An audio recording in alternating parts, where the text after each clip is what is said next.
you think you want to know, this is now part 2 but I know that part 1 was very short. It was like introductory, but still. I'll tell you something, folks. Do y'all not get it that a lot of you people say what you want people to do for you, what you want people to do to you about when you go somewhere.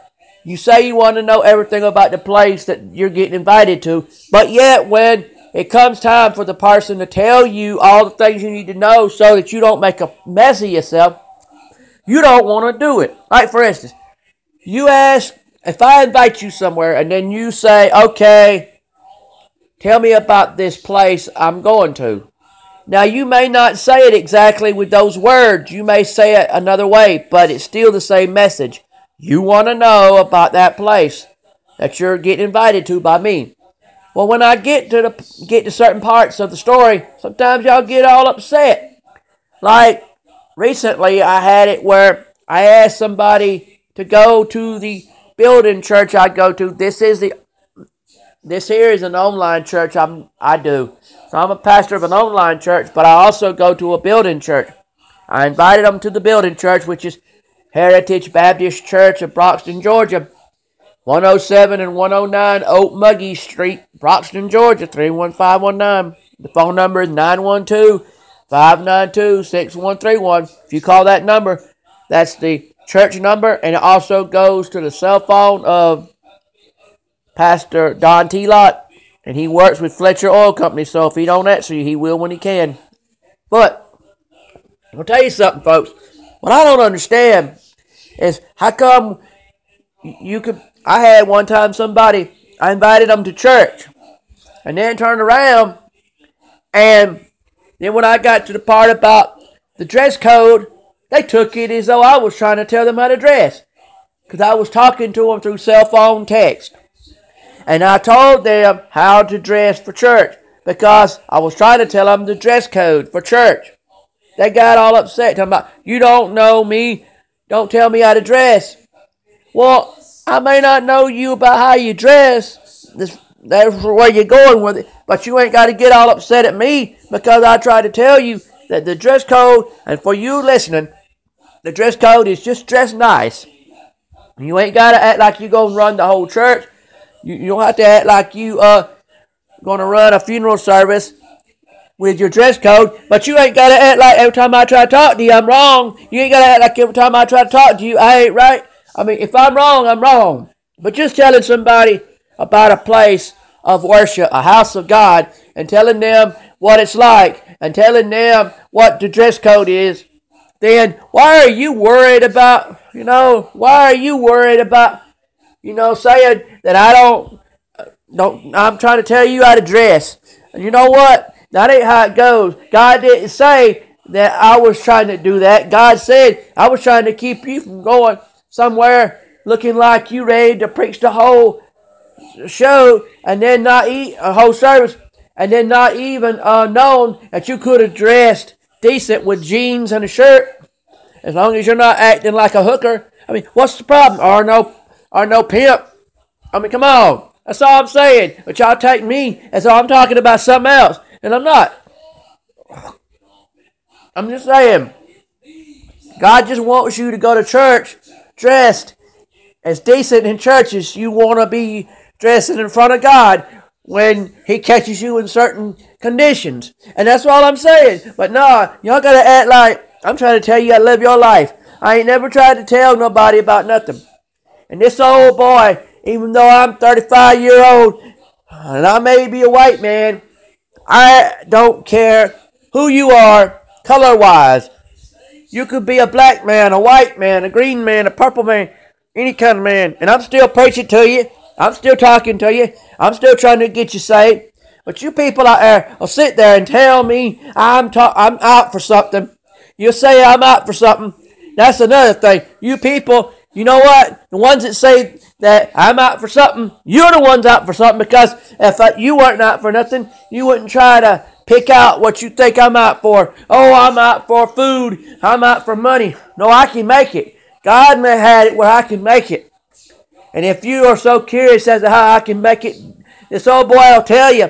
But he likes to tell it to you when it's on a one-on-one basis, because you know what? Because I just feel like a one-on-one basis means that I'm able to not only tell you some things about me, but I'm able to help you get straight with God. And it gets on my nerves when people start saying, well, he's out for something. Just because you turn around and pay me back for what I did to you when I done told you you didn't have to. When I done told you that I was doing you like Jesus was doing you. Doing it for nothing but just because I care. And then you turn around and say, well, I'm going to pay you back, brother. And then you turn around. You may not say, brother. You may just say, I'm going to pay you back for what you did to me. Then turn around and do all these things for me that you really didn't want to do, but they're kind-hearted things, but you did them anyway, saying you're paying me back. Then you turn around, and then when the whole mess goes down, then you turn around and say, I was out for something because you supposed to pay for my gas, or you supposed to pay for some lunch. I could have paid for my own gas. I could have paid for my own lunch. I ain't poor. I mean, I may not have as much as Rockefeller had. I may not have as much as old Bill Gates, but at least I got what I need from the Lord. And you talking about how can I talk like I am, being the way I am? Well, guess what? I am not saying I'm perfect. I'm not saying that I am perfect. I'm just saying that God gave me what He gave me. And you can sit there and talk about me all you want, and you can sit there and say what you want to say. I know people right now thinking they're going to die because they've been abusing themselves with cigarettes. They've been abusing themselves with alcohol. They've been abusing themselves with cussing. And then they turn around and then tell you to quit this stuff if you're doing it. Or please don't smoke. How can you preach don't smoke? How can you preach don't cuss? How can you preach don't drink when you're doing it yourself? How you going to do that? God says if you're going to preach it, you better know what you're talking about. And I ain't sitting there getting on to nobody about telling me about a place I'm invited to because they want me to know I don't walk up in there and then feel embarrassed because I didn't do things a certain way like God asked me to. I mean, you know what? There are some people that'll tell you that God wants you to do this when you come to church, and they won't say it that way. They'll say, here's how you dress in this church. Here's what we do in this church. Here's what we don't do. They weren't, some of them, trying to say that I was wrong for something. They weren't trying to say they're better. They're not doing nothing but trying to tell me what they do there so I know what I can get into at the church and what I can't get into and what I should or shouldn't do. Excuse me here. Got some sinus issues this morning. But they were telling me, see, anytime you get told about a place, listen to the story. You might find out if they're wrong, what they're doing to you, they're wrong. If they're not wrong, then they're not wrong. But y'all sitting there telling me how wrong someone is, how wrong someone is, how wrong someone is, before you ever find out what they're about. You know what? There could be a man right now, there could be a woman right now, trying to talk to you about going to church with them. They could be talking about going to a restaurant. They could say, this restaurant, you just dress nicely, you come hungry, and we'll feed you. If someone's inviting you to eat with them, and they're paying for the food, then they're telling you what to do. Because they don't want you to end up doing the wrong thing and saying the wrong thing and being the wrong thing. They're not saying that you don't know how to act. They're not saying you don't know how to dress. They're just saying, look, you want to know so you know when you get there, you'll know you're not doing it the wrong way.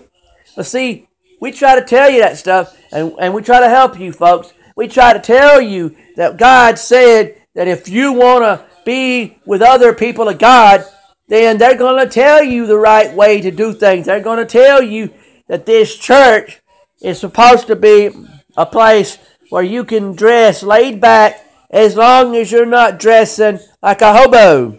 And then also, you're supposed to walk up in the church ready to receive the good word and be happy. Now see, people have their own way of saying it.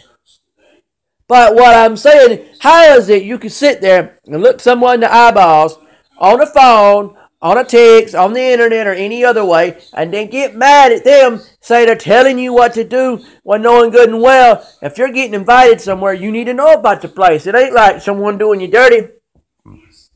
That's another thing, excuse me. That's I don't understand Why does people jump at folks not realizing, why are you getting froggy? Why are you getting froggy with God? You're not supposed to. God didn't ask for it. God said you need to talk to him. You need to find out stuff. God will tell you straight up that when I tell you something, I'm not trying to do you dirty. I'm trying to tell you what God told me to tell you. And God told me to tell you the code of how the church works, how Heritage Baptist Church works. They work with dress nicely. That's all you got to do, and that's all. And also of what the activities are they do around there. So once you know those activities, you know what you can get involved in and what you can't. Also, if you know about the dress code, you know, well, if I got nice jeans and a nice shirt, I'll wear that if it looks like it's appropriate for church. That's all. Did I tell you how to dress? No. You dress how you want to as long as God is happy with it. That's all I'm talking about. Make sure you right with God.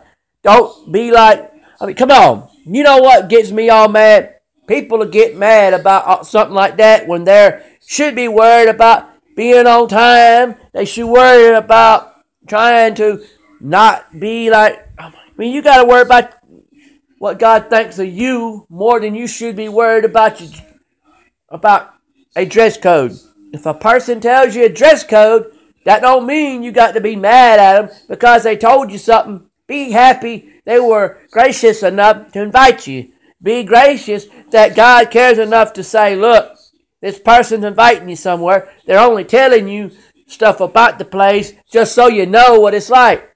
That's like people who automatically, because you won't do something for them, they'll turn around and get mad about it and turn around and say things like, well, if you ain't going to do this for me, then I'm just going to brand you as someone that's out for something or a no good person. You'll have your excuses for what you think I am or am not, and then you'll turn around and then spread those lies, say, well, he ain't no good because he won't do stuff for people. Well, you know what? I only do for those that God asks me to do for. God tells me to do for. And I ain't going to sit there and be like, no, I ain't going to sit there and let all manner of mess hurt my feelings. I'm going to tell you how I feel. I feel that God said that God controls who you help and don't help, and that you'll make some mistakes. Devil slips in, tells you who you're supposed to do for, but then when you get straight with God, God said, you see that Satan done to you? He told you who to help. He told you who to do for. He told you. And what do you read? You read that God made the heavens and the earth. You read that God so loved this world that he gave us Jesus Christ for our sin. You read, let brotherly love continue. You read all these things in the Bible. But do you believe it? If you do believe it, my son, if you believe every word I told you, every word I said in the Bible, then you'll turn around and realize, no, I'm going to be the Cupid. I'm going to be the Cupid, and I'm going to be the one that tell you who to help and who not to help. Because you're going to have to sit there and listen. And you know what? When we read in the Bible about, I think it's Hebrews 10:25, when you read in the Bible about assembling in church, you'll realize there's going to be a day when God's going to come and he's going to and Jesus is going to come and they're going to take us back to heaven. And when we take us to heaven. Because actually, we ain't never go to heaven to start with. God made the heavens and the earth, God made the people, and God gave us Jesus. But we're going to be going to heaven if we do what God says. Let's see, I don't understand why it is that some people think that while they're on earth, they can criticize folks, put them down, cut them down. We're knowing good and well. If I tell you something about someone, I'm just telling you why they done what they done towards someone like you or me. Now, some of you hadn't figured it out yet. Some of you hadn't figured out why this man wants to hurt your feelings, why this man wants to cut you down, belittle you, and do everything he can to you. You ain't figured it out yet. You ain't going to figure it out if you don't shut up. Listen to what God said. God told you that he's doing what he's doing to you because you haven't got it yet. I had people taking advantage of me. They had turned straight right around, trying to throw it on me. I was doing them dirty. I was supposed to be the one who was out for everything from them. Oh yeah? Now how come I was your chauffeur? How come I went everywhere in this world? See, I don't do that now because I know that I got to deal with people that care. But you know what? I ain't sitting there telling people how to live their life. I mean, you know, if you pray to God and seek God's faith and face and His attention, you'll understand that when you get all that, you need to do what He said. He said, I ain't going to be trying to talk bad about nobody. Because you ain't supposed to talk bad about nobody. And people are talking bad about me every time I turn around. They're talking bad about you every time you turn around. And they're not even looking to the Bible. They're not looking to God. They're not looking to Jesus.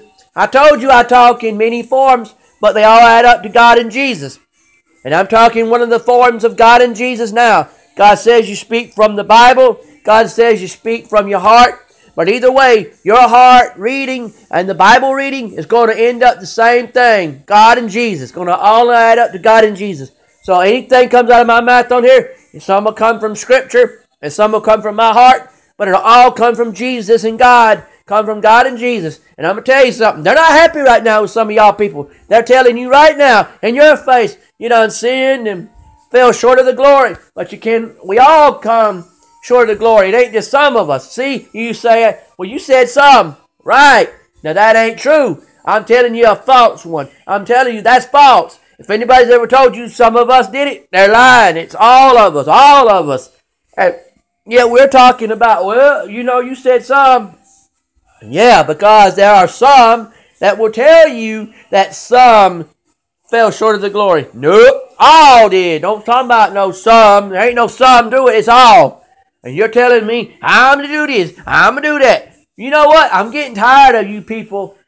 And I ain't talking about the outer man. I'm talking about the inner man. I'm getting tired of you acting like you think you better, Mr. Inner Man.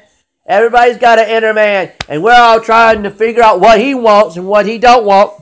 What he wants is you to sit there, act like a dumb idiot, and then look like a sucker, like them cartoons, looking like a sucker. I'll tell you something. Devil wants you to criticize everybody. Devil wants you to say that everybody's out for something from someone else. Devil wants you to sit there and say that if you leave me alone, it's cause of so-and-so's fault. So you can be able to say, in a nutshell, that you're basically abusing your love for someone else. I know people now that'll tell you, don't let what goes on between you and so-and-so be the end of our friendship. Come to find out what they meant was that every time they turned around, they used that same excuse. So in a nutshell, what they're saying is they're making fun of someone that hasn't got it yet, or they got it and still let it happen. If it was me, I'd have said, look here, I'm tired of you abusing my name. Every time you get in a fight with someone, instead of looking at yourself to see if you had something to do with the fight, you say it was me. Say it was me. Say I had something to do with me when I ain't done nothing. Now, I'll tell you something, brothers and sisters. We need to wake up today, look to God, look to the Bible, look to praying, look to the church, and say, well, what do I need to do to quit accusing people of stuff they ain't done, and look to them and look at them at the stuff they did do. Well, the Lord said, don't judge them. If you see something you don't like that someone's doing wrong and they're really doing wrong, take it to me. I'll help you figure out what to do about it. And that's what God and Jesus said. Take all your problems to them. Don't sit there and hold it in till you bust a gut. Hold it in and out. Ain't going to do no good. Let it out. Tell God. Say, God, oh, so-and-so did something I don't like today. Oh, so-and-so did something I don't like. And then when you tell God about it, then God will say, well, then if that's why you really feel, then I'm going to help you get peace from it. I'm going to help you get serenity, stability, or however you say it. But you know what? God's going to sit there and tell you how you should treat your families, how you should treat your friends and neighbors. And you may not like what he says, but I can't say much about it myself because I know I'm wrong if I don't do it myself. But yet we're sitting here in a world of sin. We're sitting here in a world of heartache. We're sitting here in a world of boo-hooing and not realizing that it ain't about boo-hooing. It's about doing what God said. It's about doing what Jesus said. Now, if you can't do that, what's the problem, man? You've been told 100 times or more what to do, but you won't do it because you're too lazy to say, I'm sorry.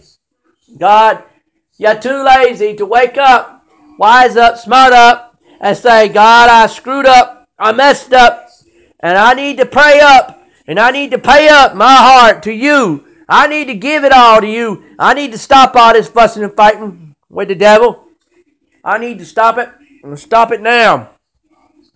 God's given you how many opportunities to say you're sorry, and not just to say it, but to mean it. And all you want to do is say, oh, Joe Blow won't do such and such. Well, Joe Blow doesn't got a blow from the devil, and that's why he ain't doing what he's supposed to do now, because Joe Blow got hit so many times by the devil, he can't even see straight. Yet y'all want to make something out of every little thing he said and every little thing he done, and you can't see it. I'll tell you something, folks. If y'all start talking about God like God asked you to talk about him, if you start looking at God like he told you to, you wouldn't see all this. You start seeing it the way it is. Stop all this arguing, fussing, and fighting.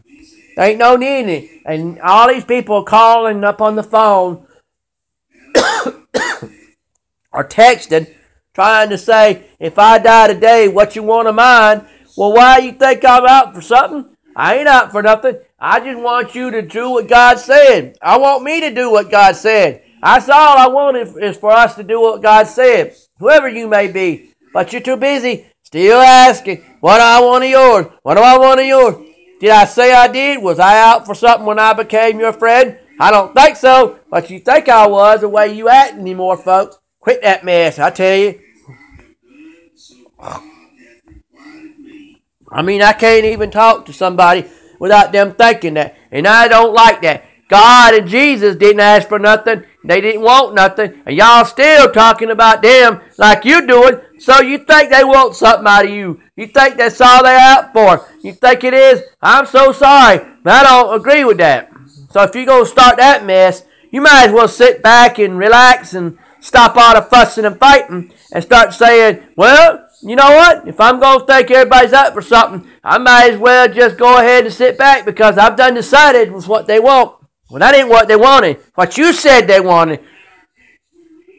And I'll tell you something. I can't get it through to you how many times it's done happened to me about people taking advantage of me, and I'm still looking at like, you know what? I need to quit some things. I need to stop some stuff before it goes too far. Because if I don't stop it today, I'm going to see something I don't want to see no more.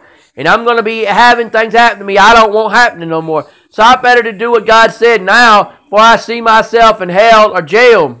And when I see myself going to heaven, then I'll be glad I did what God told me to do with my life. So you people out there who want to say that, oh, Cyrus Sower and Billy Bobby and whatever's out for something, look at it like this. Are they really out for something, or do you just want to say that to get something started? If they are out for something, ask God what to do about it. If they're not out for something, then do what God said about that too. Don't sit there and accuse somebody of everything in the book. You ain't even took a good look at the book that you're talking about. So I'm going to let you go because I took up a lot of time. But I just want you to know I love you. I care about you. And I want you to keep tuning in through my audios and my videos. In Jesus, God, we pray. Please, I pray that you bless all the people of the world that listen to this video and watch this video. And please help them learn in their own language what I'm saying. Please help them to understand that I'm there for them. All they got to do is turn to God, turn to the internet, turn to whatever means they have to get a hold of me and use it to ask me anything they want.